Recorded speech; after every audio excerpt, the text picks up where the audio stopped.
Aptuveni 60% cilvēku dzīves laikā ir saskārušies ar sāpēm mugurā, tomēr izmaiņas mugurkaulā un ar tām saistīto saslimšanu izpausmes mēdz būt ļoti mānīgas.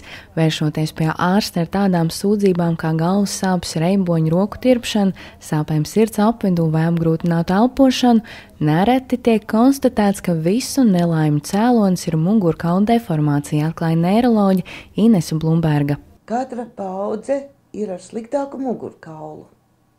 Diemžēl. Ja mūsu vecākiem, vecvecākiem šīs izmaiņas mugurkaulā pārsvarā bija no smaga fiziska darba, tātad vienveidīgi smagumi, ja sevišķi lauku cilvēkiem, ja, tad mūsdienu problēma vairāk ir mazkustība.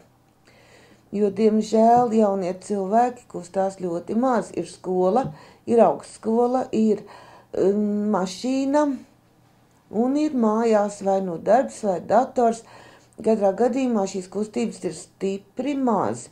Lai gan pastāv uzskats, ka muguras sāpes visbiežāk piemeklē tos, kur strādā fiziski smagu darbu, no šīs kaitas nav pasargāti arī, piemēram, biroju darbinieki, jo ilgstoša sēdēšana nepareizā pozā var izraisīt virkni problēmu. Pirmkārt, veidojas nepareiza stāja, tātad ilgstoši sēdēšana, tātad uzmesta kūkums uzmests, ja, tātad šī te kifoža veidošanās, tiek sēdēts tā, kā ir ērtāk, bieži vien šķībi.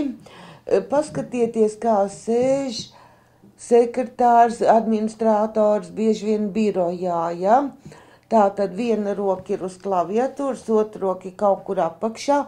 Piedevām vēl ļoti bieži nepārtraukt ar vienu pleci ir piespiests telefons pie auss, ja.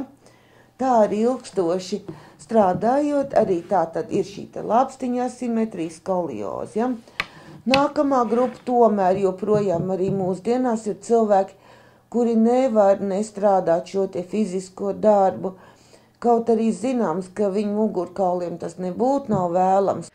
Lai rūpētos par muguras veselību, iespējams vajadzētu mazliet mainīt prioritātes, atlicinot laiku fiziskām aktivitātēm, ievērojot mērenību. Kā norāda Blumberga, konsultējoties ar fizioterapeitu, pacients var apgūt vingrinājumus, kas veicami mājās vai pat darba vietā, jo nevērīga izturēšanās pret mugurkaulu var ietekmēt dzīves kvalitāti. Pirmkārt, sāpes. Sākumā var būt diskomforts, vienkārši smaguma, savilkuma sajūta kaklā, plecos, mugurā. Vēlāk jau tās var parādīties kā, teiksim, īslaicīgas sāpes, kā, teiksim, bieži vien, ja kaut ko pastrādā vairāk, atkal sāp muguri, ja, kaut ko paceļ, ja. Es nemaz negribētu runāt par tām stiprajām sāpēm, ja, kad cilvēks paliek āķīs tā liecies, nevar pakustēties, netiek bieži vien pat līdz telefonam, netiek pat līdz gultai, ja, un tas jau ir nopietnāk, ja. Tad jau tomēr būtu jāveic diagnostika, kas tur īsti ir un ko tur pie šīm lietām tomēr arī darīt, ja. Jo nepietiks varbūt tikai aizskriet uz aptieku un padzert dažas tabletes un tātad dzīvot līdz nākamai reizē, līdz nākamam pārsinājumam. Veselības centrs 4. novembrī ir pasludinājusi par muguras un locītavu sāpju mēnesi, un kā stāsta traumatologs ortopēds Jānis Dobelnieks, kaut gan visbiežāk tiek traumēta plecu, pēdas, ceļa locītava, riskam pakļaut arī mugurkaula locītavs. Vidēji vecam cilvēkam visbiežāk apdraudēta tomēr ir muguras jostas daļa. Muguras jostas daļa, muguras kakla daļa, tās ir tās locītavas. Kāpēc locītos? Tāpēc, ka starp katriem diviem skriemeļiem, vienalga, vai tas ir jostas daļā, vai kakla daļā, vai krūšu daļā, ir locītavas. Tātad kaula izauguma, kur pārklāta ar locītavas krīmsli. Un šīs locītavas starp skriemeļiem, viņas atļauj veikt kustības mugurā.